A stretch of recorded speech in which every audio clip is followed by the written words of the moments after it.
everyone, and welcome to episode 119 of the Holding Court podcast. Today, we're recapping our third annual Turner Trot 5K in Boston, and it's football season, so that means we're talking all things fantasy football. All coming up right now on Holding Court. Bum bum bum bum bum bum bum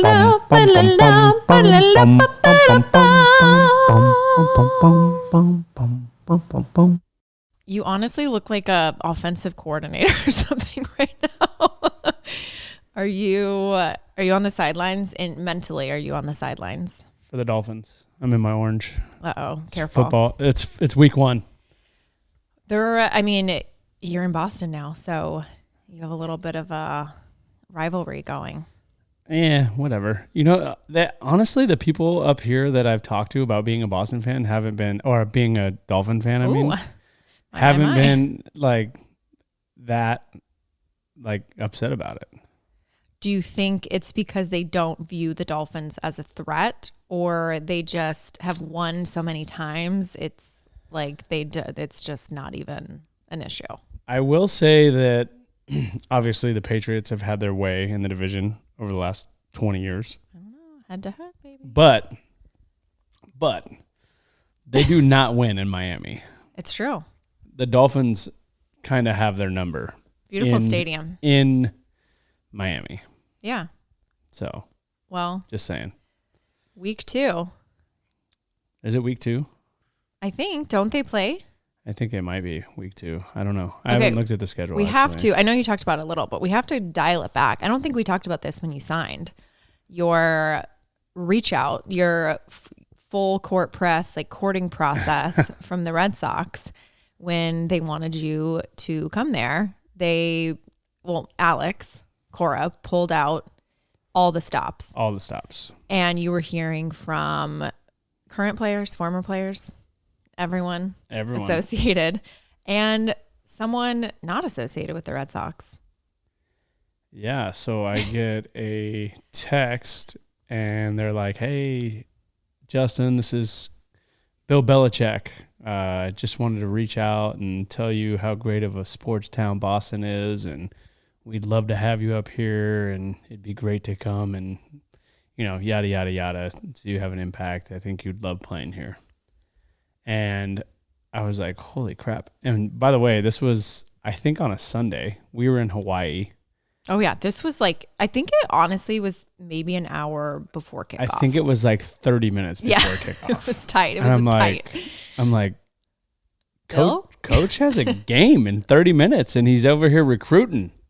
I liked it. No, I didn't have the heart to tell him though. I didn't. I just said, "Thanks, Coach. I appreciate it." I think because I ended up verbally agreeing that day. Yeah. So I was like, I think I'm going to be up there looking forward to. Was that what got you over the line? It didn't hurt. It definitely didn't hurt. It didn't hurt. Didn't hurt. It got us fired up. Like, oh yeah, Boston sports town. Like, and I love Bill Belichick. Not a Patriots fan, but I love Bill Belichick. I've always loved the cutoff sleeves. I just love the vibes, but I also love like Jim Harbaugh's of the world. I love the passionate coaches. Kourtney likes the fire. I do. Yeah. She wants the manager to get thrown out every single game. I want to see it. I do. Yeah.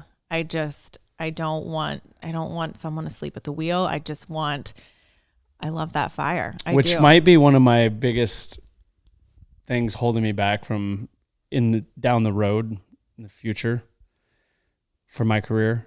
Managing is like, you're going to want me to get thrown out all the time. No, I get freaked out when you get thrown out of a game. Right, but what about if I'm managing? I mean, I don't know. It's so wild with the internet, and we're definitely getting off track here, but just sidebar, now that these ejections go viral, like you see Aaron Boone, like drawing the line of like where the pitch was in the sand, and like it becomes these reels and these TikTok and all this, and it just goes everywhere. AC did it. You got to put on a show, I think. If you're going to go, you got to go. You got to get your money's worth. Obviously, you never want to cross that line. But I do think if you're going to get tossed, do not just go in the dugout and go sit in your office and watch the game. Right. AC got thrown out. And he went for it. Yeah. And I respect it because you got to prove your point and you got to let them know that. And you also, I think it fires up the squad too. There's a lot of like comeback wins or a lot of like strong wins after. Well, it fired me up because he got tossed. It wasn't necessarily like my at bat that he got tossed. It was the next inning, but he went out there and was arguing over my at bats. So right. I was like, man, like I think that's the first time a manager's ever gotten thrown out, like, because of me. Like, directly because of your bat. Yeah. You've had some, it hasn't been your year with strike zones, which you guys aren't supposed to talk about it, right? Or is it managers can't talk about it? I don't think anyone's supposed to talk about it. But there's been some absolutely brutal strike calls. Yeah, just getting completely hosed. But, okay, back to the Bill Belichick thing. First of all, if someone's a coach, everyone calls him coach. Even if you've never played for them, you're not even in the sport, you're just someone. That's always the thing, right? Even like I remember a gym teacher was a football coach or basketball coach, and everyone's like, "Hey, coach!" Like it's almost like Doctor so and so. Yeah, it's kind of a universal respect thing. I think it's a respect thing in most cases. You know, yeah. I once you get to know guys on like better, you know, and they don't. Some guys don't like being called coach. They just want you to, you know, just say, "Hey, Pete," or whatever, you know. You like doing that with Mark Pryor. Didn't you always call him coach? Yes, intentionally, because I don't think he liked being called coach. Okay. So that was not so it was a disrespect. That was a disrespect thing. But in a playful way. Yeah, because, you know, Coach Pryor always pissed me off because when we had like inter squads or whatever was going on. Yeah. Every time I would come out on deck, he would always roll the inning, which means like, oh, the pitcher's thrown too many pitches, like last hitter. And then he would leave me on deck every single time. So like when the Dodgers came into town a couple weeks ago, he was standing up on the top step and I'm standing on deck and he's looking at me and he's going like this, like, oh, I'm going to roll it on you. He knows. That was part of the reason I always said, oh, hey, coach. Would you still call him coach? I called him coach when I saw him. He came out. I was like, what's up, coach? Okay, so then the Bill Belichick situation started prior to your signing, and then it came up again. Right. And honestly, my thought when he first reached out to you was, oh my gosh, you're going to go to a Patriots game. Right. And I think you went to Rams Dolphins. Yep. But there's this thing, if they are the team that invites you on the field or gives you field passes, I think this goes along with like who left you tickets, you out of respect would not show up in 100%. Dolphins gear. 100%. You would just show up in neutral, whatever. To be fair, the Rams Dolphins game I went to, I actually bought season tickets to the Rams that year at the Coliseum. So it wasn't like the team left me tickets or whatever. I paid for my tickets, so I wore my Dolphins gear. But then there was another game where you went on the field. Chargers. And they made you a jersey, and you had the jersey. That was my bachelor party, actually. Yeah. It was really wild. But I will say, the Rams Dolphins game I went to, I was like, okay, the Rams are back in LA. Mm-hmm. The Dolphins have struggled for so long. Don't do this. I have a decision to make. Don't do this. Don't do what? Don't backpedal on your fandom with the Dolphins. Oh, I'm not. I said, here's the deal. Like before the game, I said, whatever happened, if the Rams win this game, I don't love this. I will go back to my LA roots and I will become a Rams fan. I was like, but if the Dolphins win, I'm sticking with the Dolphins. The Rams were up 2 touchdowns in the fourth quarter. The Dolphins ended up coming back and winning that game, and I'm still a Dolphins fan. I don't love that whole thing. Well, you know. I mean, you were originally a Rams fan. I was. As a child. Yeah. I remember going to Anaheim Stadium and watching a Rams game. I didn't know they played there. See? I mean, I didn't claim to be. I'm Bears. I was conceived the night that the Bears won the Super Bowl. Wow. I don't think I was, but I like to tell that story. Wait, can I drop something in here that I don't think we were supposed to talk about? I don't know. Trey Turner just went on the paternity leave. Yeah. And supposedly it's exactly 9 months after he signed his $300 million deal with the Phillies. What do you think about that? I love it. I asked him if he was going to name his kid Brinks. The Brinks truck. Yeah. He said they don't even have a name yet. Everyone is they love to do that. They did that for All-Star break last year when everyone was having kids. Right. They backed it up a few months ago. Try to figure it out. But aren't you? Yeah, I guess. Because you're technically pregnant for 40 weeks, but then they start the clock. I don't know. I don't actually know. The science. Maybe it is exactly 9. I mean, I know the science, but I don't know if it's exactly. Right. Maybe. And then they just count earlier from like the date of your last menstrual period. Can you imagine if he named his kid Brinks? That'd be sick. With like an X on the end or Brinks just Turner. Classic spelling. And okay. everyone can ask him, why is your name Brinks? Oh, my dad signed a $300 Daddy got million paid. deal. Daddy got paid. And oh man, it was great. Okay. No, I love them. I'll talk about, back to Coach. His wife is in my fantasy league, but Yeah, we'll talk about that later. Okay, back to Coach, because you're like having a hard time with this. So when you first got the text, I thought, oh my gosh. Oh. You're going to eventually, is everything all right? Oh, my arm slipped. Went down. All right. Stay with me, baby. Stay with me. This is a dangerous sport. It is. It's full contact podcasting. I had this fear that there was going to be a point in your text relationship with Coach Belichick where you would have to come clean and express your fandom for, which actually we're very Dolphins colors today. Even this background, we're very, very on it. You were going to have to come clean and say, I don't like the Patriots. I'm a Dolphins fan. Well, I mean, I think if he took 2 seconds to look and see that I'm from Southern California, I'm sure he would assume that I didn't grow up a Patriots fan. But that's different than like someone in not division. That they're a rival. Right. What do you think is the Patriots' biggest rival? Is it the Bills? Well, the Bills are good. Yeah, probably the last few years of the Bills. Yeah, I guess. But okay, but it's different than you just being the division's a Rams way better. fan and you being me being a Bears fan. Like I don't think Bill's mad at me being a Bears. I mean, I don't think he cares. I don't think he knows I exist. But I think because like Dolphins, Patriots, and knowing that the Dolphins have the Patriots number in Miami, it's like a little hits a little different than if you were just. I'm really getting in like a yoga position here. If you were a fan of another team. Listen, I think. Are you checking your email? No, I was turning my brightness up. Okay, I love that. Regardless, I don't think that Coach Belichick thinks that my fandom has anything to do with the outcome of a game. However, I will say the Dolphins do come here week 2, I think the 17th. And if we're in town and I do go, I will not be reaching out to the Patriots to ask them for any type of hospitality.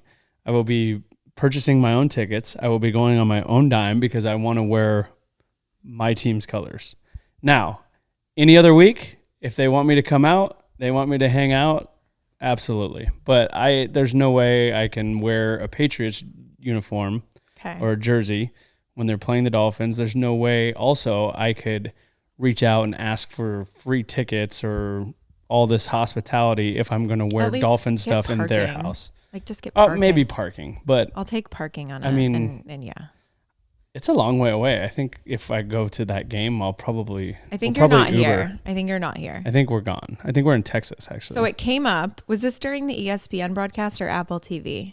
You were mic'd up or you did like a pregame? Apple TV, yeah. And it came up that they brought up the text message from him and you came clean. And maybe you indirectly came clean hoping he would catch wind of it, right? Well, he's texted me since, so I think it's fine. I know, but what happened? You got to tell the story. People don't know. What happened what? You were on the broadcast and you said, I'm sorry, Coach. Oh, yeah. I apologized and just you said. You said, I got a text from him, but I'm actually. Didn't have the heart to tell him that I'm a Dolphins fan. I've been a Dolphins fan since I was 10 years old. And, the guy's got to laugh out of that, and then that was it. But I confessed on Apple TV. I don't know if that counts. It wasn't it because it somehow got back to him because he texted you. Yeah. And said, do you want to read the text? Is this bad to read? No, don't read it. I don't have my phone on me. Don't read it. I can't remember exactly But he basically said, don't worry about it. I understand. Yeah. I hope, and because he said week 2, don't worry about it. I got you. Yeah. I don't know. I don't know if I can accept tickets and wear Dolphin stuff. I I hate I should say really, really one of our biggest pet peeves is when, guys on our team leave tickets and people are sitting in our family section and they're wearing stuff from the other team and cheering from the other team. That's like a big time no. So, right. Agreed. Yeah. Totally agreed. It's going to be good though. I'm excited. Excited for football. Yeah. Tonight, actually. Well, when are we launching this podcast? I don't know. We launch it right away. We're going to get this thing going. We're launching tonight, game 1. So my question is, how many fantasy football leagues are too many to be in? And am I in that amount? Yeah, I think 3 is probably pushing the max. I'm in 3 leagues. I know you are. So I know I'm telling people. I expect you to know most of the things I say on here already. So I'm in my friends league. This is the 12th annual Put Your Ditka in My Butt Kiss League. I am the proud commissioner of this league. Our return rate in this league is people want in and they can't get in because I've got it to 10 teams now. And I think that's the best. Well, you also run a tight ship, and if people aren't doing what they're supposed to be doing, they get kicked out of the league. I don't mess around. Yeah. I'm serious about rules. I'm serious about setting your lineup. I think because initially we did the league and it wasn't for money, and then it was okay. Let's do $20. Like it kind of like as we all grew up, like the money changed a little bit. I mean, it's still nothing, but it's. Like you had to go like up to like $100 at least, or people don't.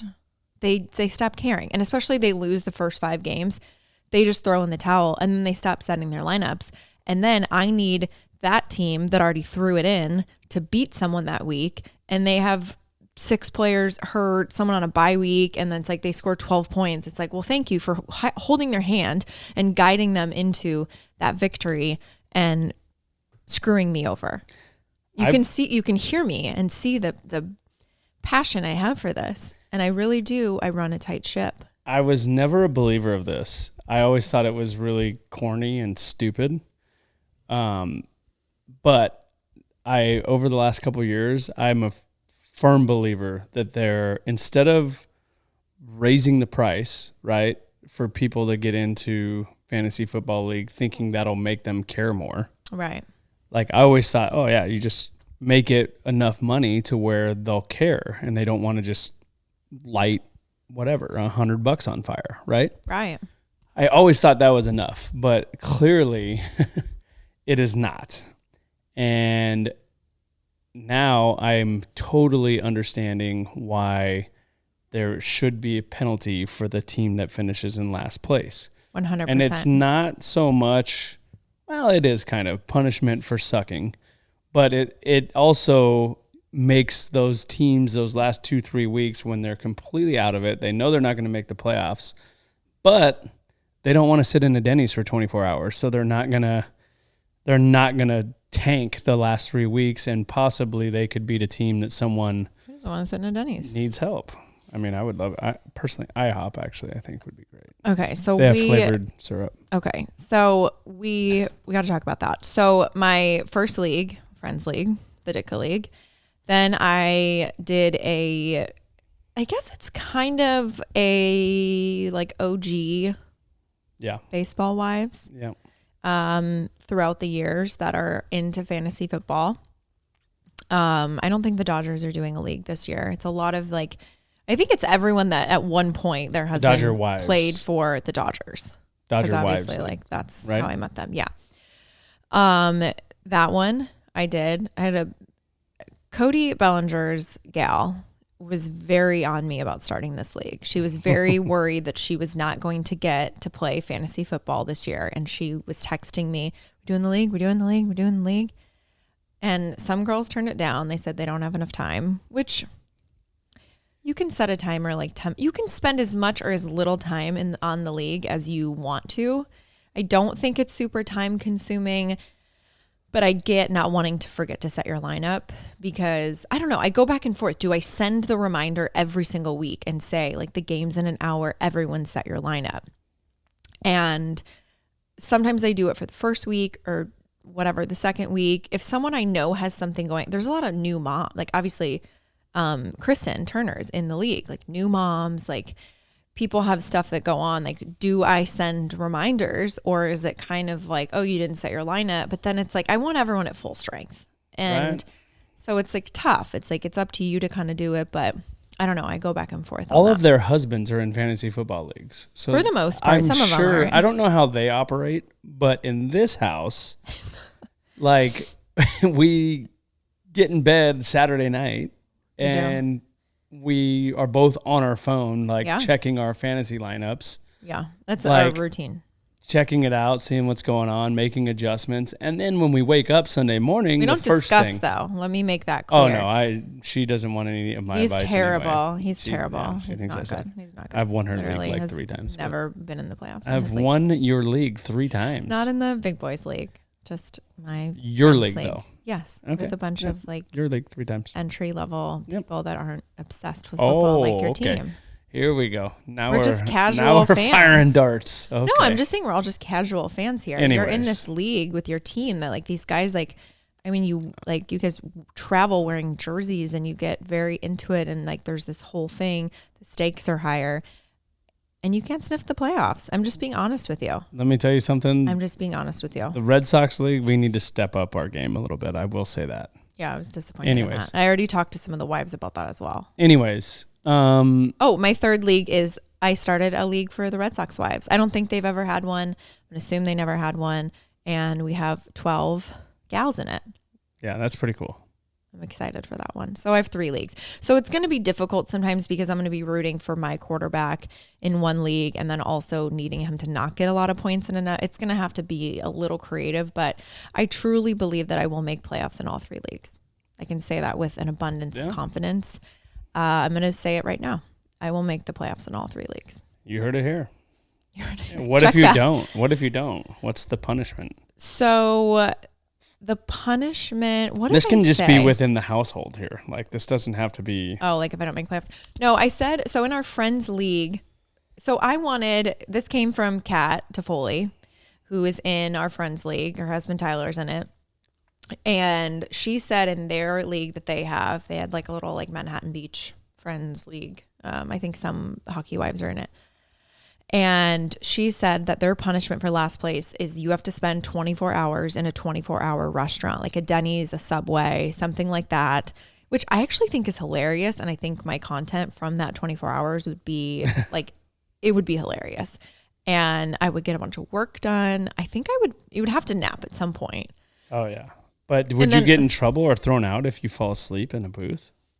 I don't think so. Or do you just tell them like, hey, I lost fantasy football. I have to spend 24 hours in here. I think you make sure that shift manager is aware of the situation. Well, you're going through 2 or 3 shift managers. Yeah. Over a 24-hour period. Yeah, you're seeing 3. You're definitely seeing 3. I mean, possibly more depending on when they came on. I think you let them know. You definitely let them know. You might have to go to a different place if they say like that's not okay.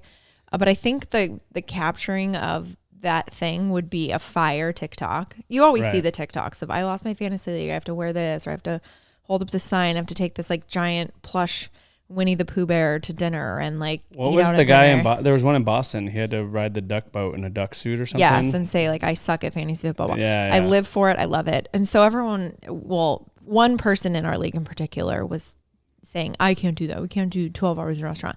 So, Kevin. It was Kevin, Kevin, I mean, pushing your luck by arguing with the commissioner on the punishment. But so I said, okay, the number of hours you'll spend in the restaurant is the number of losses you have in the season, which I think is fair. That's fair. Because it could be 8, it could be 6, it could be whatever.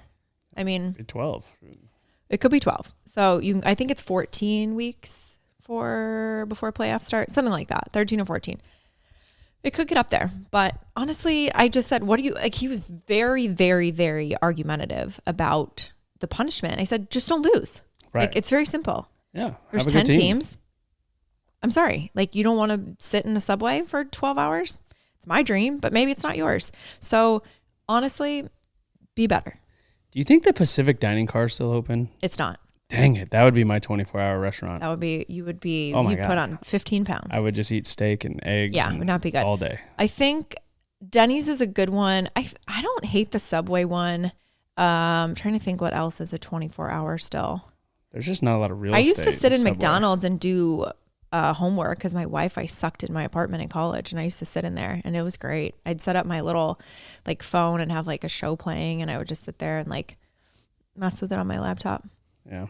There's some interesting stuff that goes on at some of these places. See, but I now, love though. people watching. I love people watching. Yeah, you'd see a lot. You'd be seeing some shit. There'd be some people that would probably also be in there for 24 hours with you. So you never know. That's true. Yeah, because people like go in there and hang out and post up, and yeah, I don't know. I love it. I love the punishment of it because I want to keep people in it.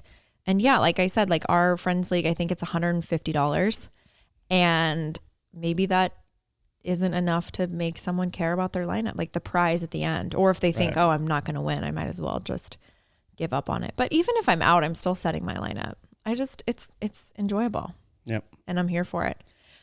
We had, you said your Red Sox league disappointed you in the sense that it was kind of not, the Dodgers, you guys did it really good. You had like the screen up, you did the board. At one point you reached out to Fanatics, I think it was, and got jerseys or New Era. Every year we had hats. jerseys, hats. So it was as if you were getting drafted basically, and you would put on the jersey or put on the hat.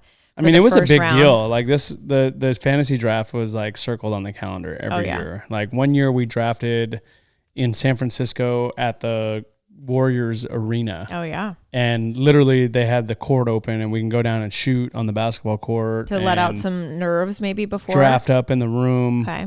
Full spread. Like legit spread. Yeah. And I mean, part of that was because Peter Guber owns the Dodgers and the Warriors, and he was kind enough to helps make to know that someone happen. that has something. Yeah. One year we drafted in Dallas. Kirsch hosted us at his house. Yeah. Again, like cater, full spread, everyone on the team there. I showed up at that one because I was on the road. Yeah. And like a bunch of wives I didn't go were in there. the room. Some kids were there.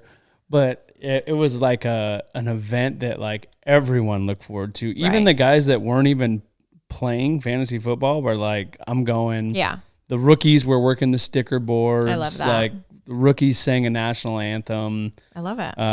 It was always a big thing. And then this year, talking about it and trying to figure out the date, and we figured it out, and they're like, okay, we're going to just draft online, like from at home. And I'm like, what? No, like this is fantasy football. Like we're going to get a room at Fenway and we're going to do a draft. And everyone's like, okay. And so we get a room, and literally we had, I think six or seven teams of the 12 actually showed up and I'm like, what is happening? What's going on? Yeah. I think it's never been a thing. And so we talked about it. So next year it's going to be better next year. It's going to be, we gotta step the game up. You have to. I think it's cool. It's always, we love team bonding, and you guys do a lot of dinners and all that. But I think this maybe isn't just something that's like a thing there. I think on the Mets, it was pretty big. I remember you guys had like the junk food shirts the one year. Yeah. Like they sent like all 30 teams and you guys all like did it and all that. I think it's just different things are different for different teams. But for the Red Sox wives, I had to convince some people to do it. Everyone's like, I have no idea what I'm doing. I said, it's pretty much like through the app, it does it for you. It's going to calculate everything. You kind of just plug and play, and you can get as much into it as you want to get into it. And so we got our 12, and I was trying to think of a fun way to do the draft order. And I thought, let's have Wally, the mascot, do it. And you said, well, why don't you have Tessie do it? Like it's the wives league, like have the gal do it. And so we set up, our two wives liaisons, Karen and Kaylee, set up a conference room for us, which this conference room is actually really cool. It's down the third baseline, but you can open all the windows and see the game. But then there was like the screen in there, and we had a Zoom call going for one of the girls is going to give birth soon. So she's like back home in Florida already, and she was on there, and people that couldn't make it were up on the board. Tessie came in with her little like cheerleading outfit and had her pom-poms and drew names out of a bucket, which was really cute. And and just kind of, I don't know, I think it's good to think of different ways. Our Friends League we needed to draw that day, I think. And so I just came up with this idea for the dogs to draw the draft order. And so I gave everyone a number next to their name, just randomly. And then I put a number, like a tiny little number in the corner on a Post-it note and put it face down on the ground. And then we put treats on every single, but we shuffled all the cards. So like there was no way of us to know like who was, because obviously like front and center, like you'd think they would run right to it. And had the dogs they were a little freaked out at first because we're all just staring at them. And technically with their training, they're not supposed to take treats off the floor. Like if you drop food, like their trainer was like, don't grab at it. So they're like, to clear it up, like everything was on the ground. There was a treat on everyone. And then we would put a dog down and be like, go get a treat. And whichever treat they picked up, we would turn it over. And that would be who had that draft pick. Sorry. But it's a snake league, so it goes 1 through 10 and then comes back through 11, 12, Yeah. So it kind of evens out. I mean, obviously first pick is great unless something happens to first pick or second pick or all that. So I don't know. People get kind of caught up in it, but I've won leagues where I've had a lower pick and then I've lost leagues where I've had the first pick. So it's just kind of a fun way to kick it off. But your OG league was dope too because Knox Kelly. Knox Kelly drew all the names. Yeah. And it was pretty, the video was entertaining. Yeah. And he drew Ashley last. And she's like, well, you're not getting fed for a week now. So thanks for screwing your mom over. But he was like, all right, ladies, here we go. I know. I honestly want her to share that video. It was really funny. Good. He's a trip. But no, it was a lot of fun. And I'm excited. Games are tonight. There's already like Cooper Kupp is out for several weeks. Jonathan Taylor's dealing with contract stuff. I think, who's the other, oh my gosh. Alvin Kamara's out 3 weeks. Who's the guy on the Buccaneers that's holding out on his contract? Mike, oh my God. Is he not on the Buccaneers anymore? Mike Evans? Yeah. Oh yeah, Mike Evans. Yeah, he's still dealing with trying to figure out contract stuff. He was like setting there's a lot of guys done by Saturday or something. There's a lot of guys that are so there's holding out contract wise. There's a lot of injuries. There's a lot of crap going on this year. It's really weird. Yeah, it's really crazy. Weird. So that'll be exciting. But I do want to get into our 5K, our Turner Trot. It was already a week and a half ago. So I want to talk about that. And it was a huge success. And we finished sending out all the VIP virtual runner packets. I think most people are posting about it that they got it. And then I finished up all of the general registration mailers. There was someone in Switzerland, which I don't even know how that slipped through the registration crack. So I'm like at the post office filling out a customs form and putting like the item list and all of these things and making sure it got there. And I have a tracking number, so I'm hoping it makes it to this guy. I really hope it does. Yeah, it'll get there. But I will go above and beyond. If you will donate to the foundation, I will make sure you get your stuff. So no, it was a huge success. I think the turnout definitely exceeded our expectations. 100%. Our first fundraiser in Boston. Obviously, we've been a part of a few events through the Red Sox Foundation, but this was our first one. And you just really never know who's going to show up or who's going to hear about it. Like I said, our social media following, obviously we have some people from Boston that start to follow us on Instagram and Twitter and posting it out, but it's just really hard, I think, to build kind of that base and get your foundation message out and have people know where the money's going to and what we stand for. Yeah, and believe in what you're doing. And I always think that you're a really good ambassador for the foundation and for your team. So I think that definitely helps. And the Red Sox, I have to say, were incredible about helping us promote this. I always feel bad asking for things, but I would say, do you mind having this graphic, on the broadcast for a game? And they'd be like, oh my gosh, yeah, we'll put it up during, Red Sox Yankees and we'll do this. And the QR code was everywhere. QR code was everywhere. The broadcasters talked about it every single game. Like you would hit a home run and they're like, oh, a Turner Trot. Like, here we go. And love that plug. Sharing it on social media. It was sending on the bottom line all the time. On the little ticker, sending it out to their employees. Like they just went above and beyond and it was huge. But it was just people from all over. And obviously people from LA came out and showed up really big for it. It worked out that it was the Dodger weekend, so everyone was in here to go catch a few games at Fenway, so that was perfect. It was really, really cool to see like the old and new come out. And then also there's on Race Roster where we had the 5K set up, they do like a heat map of where everyone's from. And honestly, like the entire country had dots all over it. So it was so cool to just see people come in from all over. And even mailing stuff out, like, I mean, Switzerland, but like every single state, honestly, I was shipping it out. So it was just really cool. And obviously still riding that high and that good feeling of our first event in the book, still handling all the logistics and all that stuff. And I know we have our top fundraisers to reach out to and get them their incentives and their prizes still, and some housekeeping stuff, but there's always that good, like the event's over, impact was made, everyone came out and supported, just like a really, really good feeling. Yeah, it was crazy. We got there early, and I mean, how it always works out is I try to walk around, but I don't get very far because I end up, taking pictures with everyone. And the crazy thing was like, oh my God, I drove all the way from Atlanta to be here. I came up from Virginia to be here. I came up from Florida to be here. Oh, we're from Texas. We came to be here.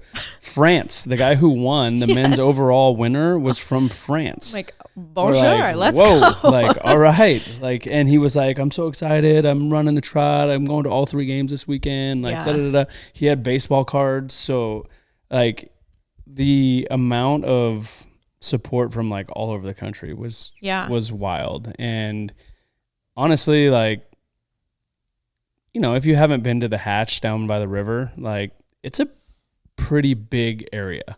Yeah. And when we did our walkthrough, I was like, wow, man, it's a big space this to fill. Is huge. Like it's going to look like so like empty. Scarce or like, scarce. Like desolate.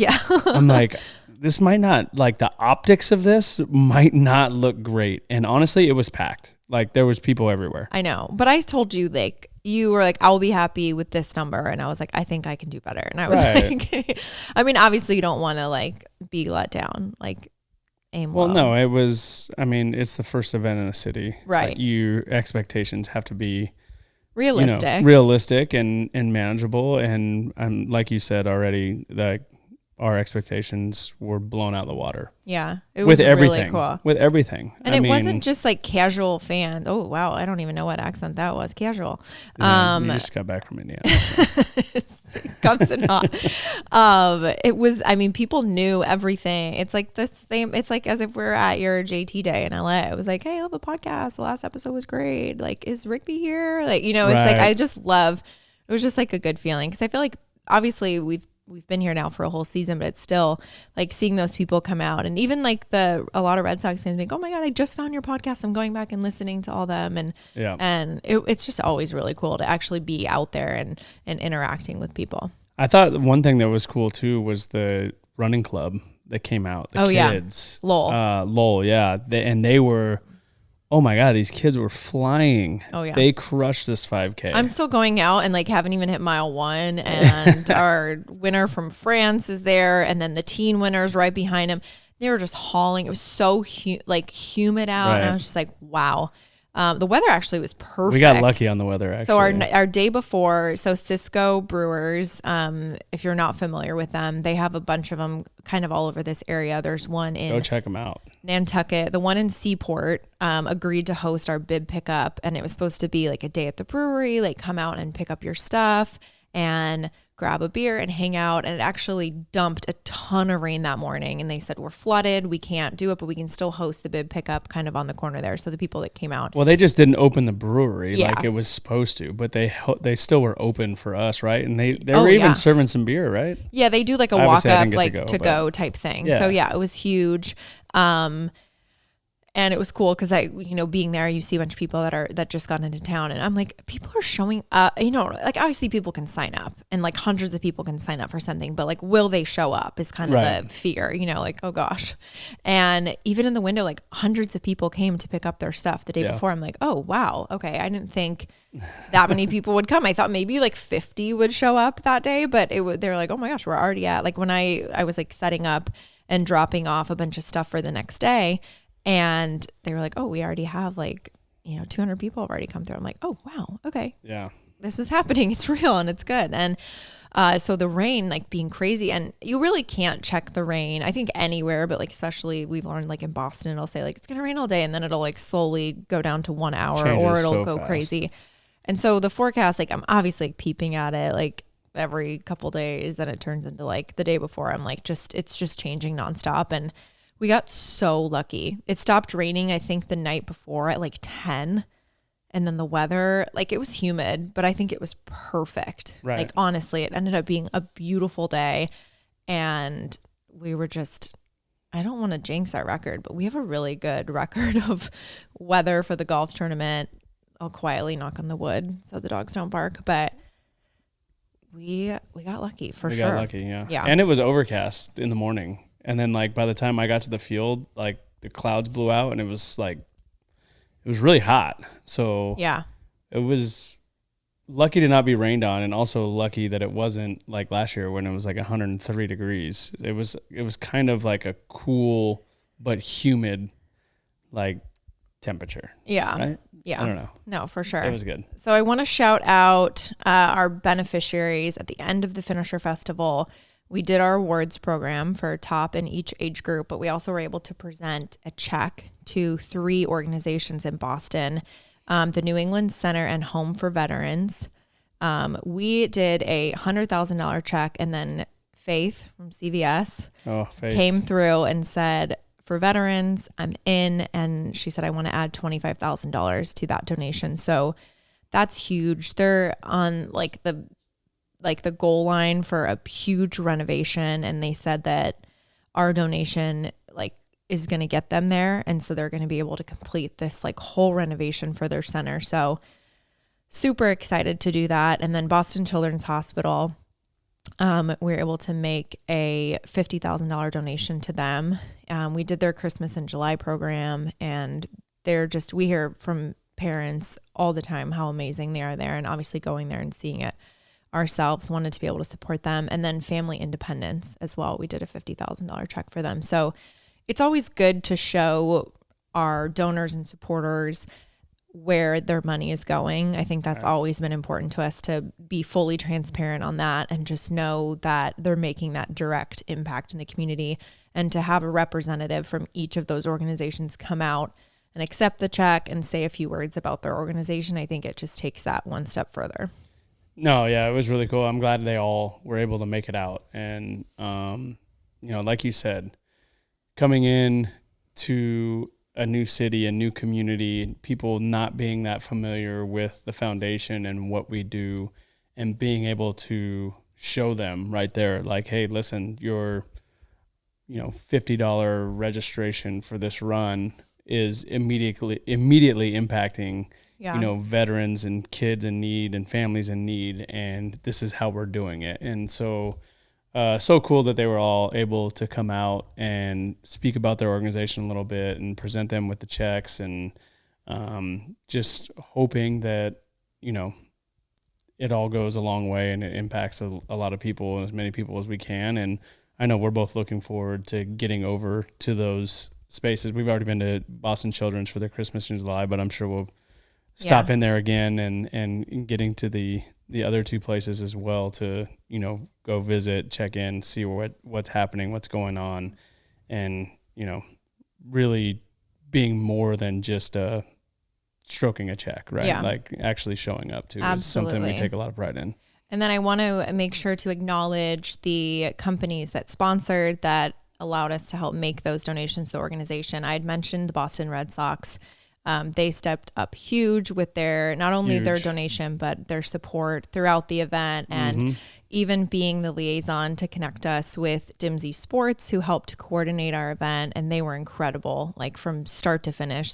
Huge. We obviously work hard on the event, but we, when it comes to permitting and setting up and tents and signage, that's where I'm okay, we need to call in someone. And they were highly recommended. They do the run to home base with the Red Sox. So they were huge. But Red Sox, and honestly, the front office showing up and staff running, and like you had Right. teammates coming out. So it's like just a full, like not just sponsorship, but just like an all encompassing, like huge thank you to the Red Sox. Like it's very Again, it's cool to more- see like the president of your team come out Right. and participate. It's and, more than just stroking a check, right? Right. It's showing up, and they definitely did that. Yeah. CVS Health, I had mentioned, Faith with her donation, Mass Mutual, they were a big supporter. And then I'll just kind of shout out some like in-kind or sponsorships along the way. Kanan, Adidas is always huge for us. Gatorade, Smart Water, Bub's Natural, Cisco Brewers, I had mentioned. They also did a beer garden at the event, which was so cool. And that was to get that over the line. A lot of people had to do a lot of things and a lot of permitting, but I thought that was a really, really cool touch. For sure. Elevate, Vayner Sports Pass, Baseballism, Dunkin' Donuts, Schultz Guest House came out with the rescue pups. Oh my God. I've heard that a lot of them are like had interest and they got applications done. So always cool to help some dogs. I think there were applications on every dog there. Yeah, always good to help dogs find homes. Obviously, we're passionate about that. TBD marketing with the best photo booth. I still need to post mine. I know. It was so good. Mike had a surprise design for us, so we'll have to share that. I think it was in some of the stories that I had shared, but that was so cool. Ripple, Vita Coco, Pillow Cube, Wahlburgers. Wahlburgers was huge with their donation too. They gave like the first, was it 500 people got $20 to Wahlburgers. When I was handing them out at Cisco, I was like, go get a burger and, drink before the game. And make sure you use that.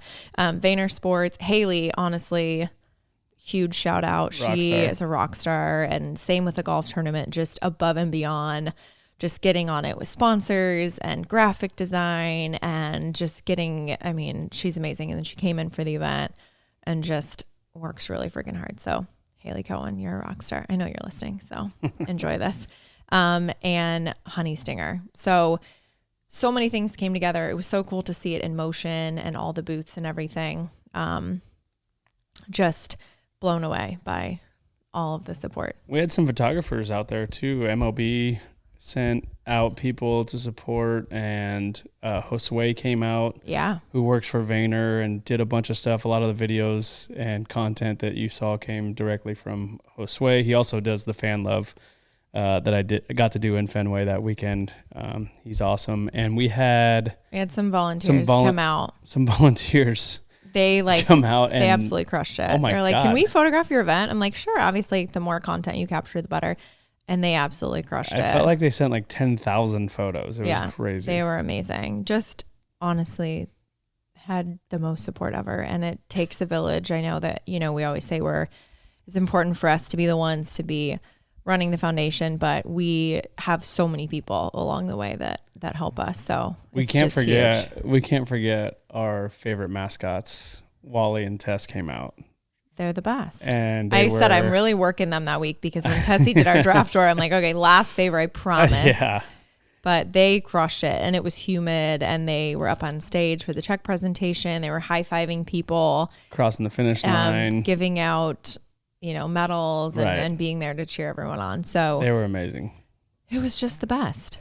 I might have some special cleats coming up for our friends. So keep a lookout for those. I love that. And before I go, I had referred to our dog sitter on my New York trip as our dog sitter, and Preppy, we'll just give him a shout out. I'm sorry, you're more than a dog sitter. You mean so much to the dogs. I said I would make it up to you, and this is my shout out and my way of making it up to you. So I'm sorry. Sorry, Preps. You're more than a dog sitter. Yeah. Okay. I won't get mad when you drink all my drinks in the fridge and you eat all of our snacks. It's You're fine. more than welcome to do that. But by the way, Preps, you're my guy. You are the only one out of everyone that fell asleep at the hatch shell. Well, yes, that did happen. But that picks Moon as hers ride or die. Everyone loves Rigby. I know. And me, I'm like, Mooney's my girl, and Preps is like, Mooney's my girl. So yeah. So our Boston, solidarity. all of our Boston That's right. family obviously loves and cares about us a lot. Well, that is going to do it for today's episode. A friendly reminder to subscribe so you don't miss an episode. Like I said last time, we're now on YouTube, so you can actually watch the episodes.